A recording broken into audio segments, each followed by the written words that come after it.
ಇವತ್ತಿನ ದಿನ ನಾವು ಲಸ ಬಗ್ಗೆ ತಿಳ್ಕೊಳ್ಳೋಣ. ಲಘುತ್ತಮ ಸಾಮಾನ್ಯ ಅಪವರ್ತ್ಯ LCM ಅಂತ ಹೇಳ್ತೀವಿ ನಾವು.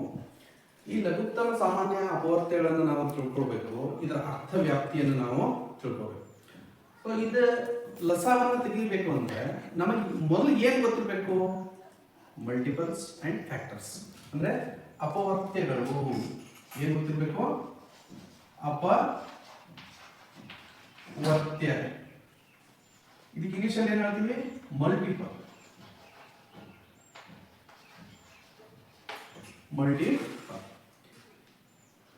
ಇದನ್ನು ನಾವು ಕನ್ನಡದಲ್ಲಿ ಅಪವರ್ತ್ಯಗಳು ಅಂತ ಹೇಳಿ ಕರಿತೀವಿ. ಇದಾದ ನಂತರ ಇನ್ನೊಂದು ಏನು ಗೊತ್ತಿರಬೇಕು? ಅಪವರ್ತನಗಳು. ಅಪವರ್ತನಗಳು ಇದಕ್ಕೆ ಏನಂತೀವಿ? ಫ್ಯಾಕ್ಟರ್ಸ್ ಅಂತ ಕರಿತೀವಿ. ನಮಗೆ ಈ ಅಪವರ್ತ್ಯ ಮತ್ತು ಅಪವರ್ತನಗಳು ಎರಡು ತಿಳಿದೇ ಇದ್ರೆ ನಮಗೆ ಲಸ ಮಾತ್ರ ತೆಗಿಲಿಕ್ಕೆ ಆಗುದಿಲ್ಲ, ಲಸನೂ ತೆಗಿಲಿಕ್ಕೆ ಆಗುದಿಲ್ಲ.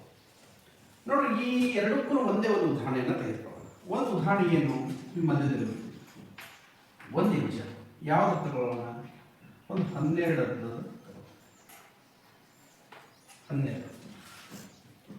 ಸೊ 12ರ ಅಪವರ್ತ್ಯಗಳು ಏನಿರ್ತವೆ ಮತ್ತೆ 12ರ ಅಪವರ್ತನಗಳು ಏನಿರ್ತವೆ ಅದನ್ನು ತಿಳ್ಕೊಳ್ಳೋಣ.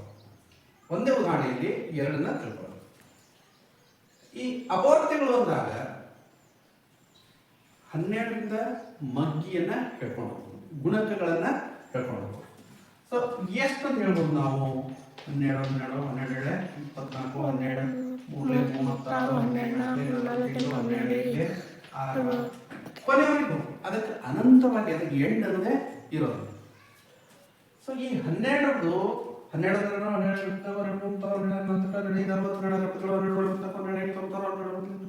ಕೊನೆವರೆಗೂ ಅದಕ್ಕೆ ಎಣಿಕೆ ಎಂಡೇ ಇರೋದಿಲ್ಲ.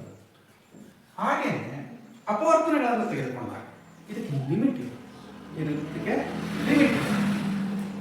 ಇದೊಂದು ಫ್ಯಾಕ್ಟರ್ಸ್ ಅನ್ನು ನೋಡ್ಕೊಂಡಾಗ ಅಥವಾ ಅಪವರ್ತನಗಳನ್ನು ನೋಡ್ಕೊಂಡಾಗ 12, ಈ 12ಅನ್ನ ನಾವು ಯಾವ್ಯಾವ ಮಗ್ಗಿಯಿಂದ ಬರುತ್ತೆ, ಸೊ ಅದು ಯಾವ್ಯಾವುದರಿಂದ ಗುಣಕ ಆಗುತ್ತೆ ಅಂತ ನೋಡೋಣ.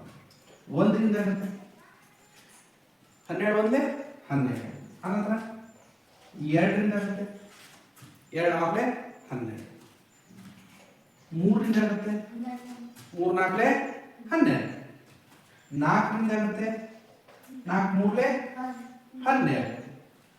ಹಾಗೇನೆ 6ರಿಂದ ಆಗುತ್ತೆ 6 2 12. ಆಮೇಲೆ ಕೊನೆಗೆ 12 1 12. ಇವು ಏನಿದಾವೆ? 1 2 3 4 6 ಮತ್ತು 12 ಇವು ಈ 12ರ ಅಪವರ್ತನಗಳು. ಈ 12ರದ ಏನಿದು ಅಪವರ್ತನಗಳು. ನಮಗೆ ಲಸ ತಿಳ್ಕೋಬೇಕು, ಮಸ ತಿಳ್ಕೋಬೇಕು ಅಂದ್ರೆ ನಮಗೇನು ಗೊತ್ತಿರಬೇಕು? ಅದಕ್ಕಿಂತ ಮುಂಚೆ ಅಪವರ್ತ್ಯಗಳು ಯಾವುವು, ಆನಂತರ ಅಪವರ್ತನಗಳು ಯಾವುವು, ಮಲ್ಟಿಪಲ್ಸ್, ಫ್ಯಾಕ್ಟರ್ಸ್. ಇವೆರಡು ಗೊತ್ತಿದ್ರೇನೆ ನಮಗೆ ಲಸ ಮತ್ತು ಮಸ ಅನ್ನ ತಿಳ್ಕೊಳ್ಳಿಕ್ಕೆ ತುಂಬಾ ಸುಲಭ ಆಗುತ್ತೆ. ಸೊ ಈಗಾದ್ರೂ ಅರ್ಥ ಇದ್ದಲ್ಲ ನಮಗೆ ಅಪವರ್ತನ. ಈಗ ಉದಾಹರಣೆ ಹೇಳ್ಬೇಕು ಅಂದ್ರೆ 1ರ ಅಪವರ್ತನಗಳನ್ನು ಹೇಳ್ರಿ ಅಂತಂದಾಗ 1ರ ಅಪವರ್ತನಗಳು ಸಾಕಷ್ಟಿದೆ. 1 1 1 1 2 2 3 4 5 6 7 ಅನಂತರ 2 ಬಂದಾಗ 2 1 2 2 4 2 3 6 2 8 2 2 2 ಗುಣಕಗಳನ್ನ ಹೇಳ್ಕೊಂಡು ಹೋಗುವಂಥದ್ದು ಏನು? ಅಪವರ್ತ್ಯ. ಆನಂತರ ಅಪವರ್ತನಗಳು ಯಾವ ಮಗ್ಗಿಯಿಂದ ಆ ಅಪವರ್ತ್ಯ ಉಂಟಾಗತ್ತೆ ಅನ್ನೋದನ್ನ ತಿಳ್ಕೊಳ್ಬಹುದು. ಅಪವರ್ತನ ಈಗ ಒಂದು ಸಂಖ್ಯೆ, ಇನ್ನೊಂದು ಉದಾಹರಣೆನ ತಿಳ್ಕೊಳ್ಳೋದು. ಈಗ ನಾವು 15 ತೆಗೆದುಕೊಳ್ಳಿ. ನೋಡಿ, ಒಂದು ಎಲ್ಲ ಸಂಖ್ಯೆಗಳಿಗೂ ಅಪವರ್ತನ ಆಗೇ ಎಲ್ಲ ಸಂಖ್ಯೆಗೂ ಅಪವರ್ತನ. ಆಮೇಲೆ 2 ಬಗ್ಗೆ 2 9 15. ಇಲ್ಲೇ ನೋಡಿ 2 ಮತ್ತು 9 ಎರಡನ್ನು ನಾವು ಇಲ್ಲಿ ಒಮ್ಮನೆ ಬರಲಿಕ್ಕೂ ಆಗುತ್ತೆ. ಮತ್ತೆ 3 3 6 3 ಮತ್ತು 6 ನೋಡಿ. 2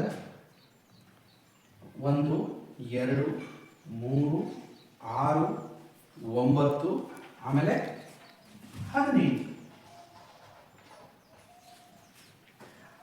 ಈ 18ರದ ಈ ಫ್ಯಾಕ್ಟರ್ಸ್ ನೋಡಿದಾಗ ಅಥವಾ ಈ ಫ್ಯಾಕ್ಟರ್ಸ್ ನೋಡಿದಾಗ ಮಲ್ಟಿಪಲ್ ನೋಡಿದಾಗ 18 ಮಗ್ಗಿಯನ್ನು ಬರ್ಕೊಂಡು ಹೋಗ್ಬೇಕು. ಅನಂತರವರೆಗೂ 18 ಮಗ್ಗಿಯನ್ನು ನಾವು ಬರ್ಕೊಂಡು ಹೋಗ್ಬೇಕು. ಸೊ ಅಪವರ್ತ್ಯ ಮತ್ತು ಅಪವರ್ತನಗಳು ತಿಳ್ಕೊಂಡ ನಂತರ ಮುಂದೆ ನಾವು ಲಸಾವನ್ನ ಹೇಗೆ ತೆಗಿಬೇಕು ಅನ್ನೋದನ್ನ ತಿಳ್ಕೊಳ್ಳೋಣ. ಸೊ ಈ 8 ಮತ್ತು 12 ಲಸ ತೆಗಿಬೇಕಂದಾಗ ಚಿಕ್ಕ ಸಂಖ್ಯೆಯಿಂದ ತೆಗೆದುಕೊಂಡು ಹೋಗೋಣ. 2ರಿಂದ ಪ್ರಾರಂಭ ಮಾಡೋಣ.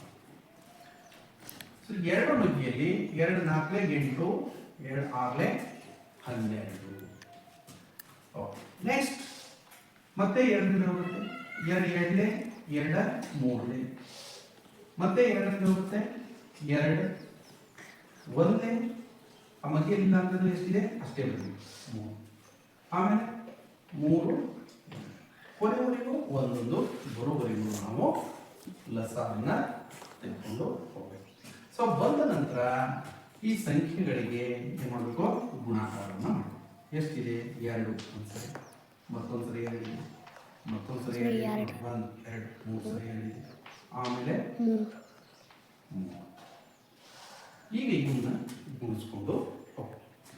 2 1 2 2 4 4 8 8 3 24.